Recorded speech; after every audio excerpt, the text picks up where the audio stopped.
আসসালামু আলাইকুম। আজকে আপনাদের দেখাবো কিভাবে আপনারা সিঙ্গাপুরের আইপিএ অর ভিসা এবং অ্যাপ্লিকেশন স্ট্যাটাসটা কিভাবে অনলাইনে চেক করবেন। আপনার আইপিএ অর ভিসাটা আপনার অনলাইন করা আছে কিনা বা ভ্যালিডিটি কতদিন আছে সেটা কিভাবে চেক করবেন তা আজকে আপনাদের দেখাবো। সো তাহলে দেরি না করে চলুন দেখা যাক কিভাবে সিঙ্গাপুরের IPA or visa or application স্ট্যাটাসটা অনলাইনে চেক করে। সো আমরা এটা এখন ব্রাউজারে যাব। ব্রাউজারে যাওয়ার পরে এখানে লিখব mom.protel লিখে সার্চ দেবো। আমি এটার লিঙ্কটা ডিসক্রিপশনে দিয়ে দেবো, আপনারা চাইলে ওখান থেকে কপি করে আপনাদের স্ট্যাটাসটা চেক করতে পারবেন। সো সেক্ষেত্রে এখানে দেখেন লেখা আসছে check work pass and application status. এই অপশনটাতে আমরা সিলেক্ট করে দেব। সিলেক্ট করার পরে দেখেন ওই কথাটা এখানে আবার সেম ওই কথাটা চলে আসছে।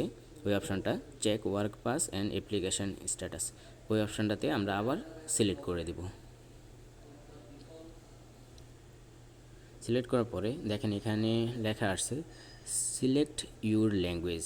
এখানে বাংলা, ইংলিশ, হিন্দি আরও কয়েকটা অপশন আছে। সো আমরা যেহেতু বাঙালি, বাংলাটা ভালো বুঝি, কিন্তু মোবাইলের ক্ষেত্রে আমরা ইংলিশটা অনেক ভালো বুঝি মোবাইলের অপশনের ক্ষেত্রে। সো সেক্ষেত্রে আমরা ইংলিশটাতেই সিলেক্ট করে দিব। ইংলিশটাতে সিলেক্ট করার পরে দেখেন এখানে লেখা আছে I want to check pass status. So নিচে দেখেন একটা স্টার্ট অপশন আছে, ওই অপশনটাতে আমরা সিলেক্ট করে দিব।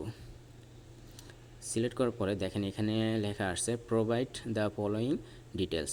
আপনার ডেট অফ বার্থ, যার আইপিটা চেক করবেন তার ডেট অফ বার্থ লিখে নিচে দুইটা অপশন আছে ফরেন আইডেন্টিফিকেশান নাম্বার এবং পাসপোর্ট নাম্বার। সো আমরা পাসপোর্ট নাম্বারে সিলেক্ট করে আমাদের পাসপোর্ট নাম্বারটা দিয়ে দিব।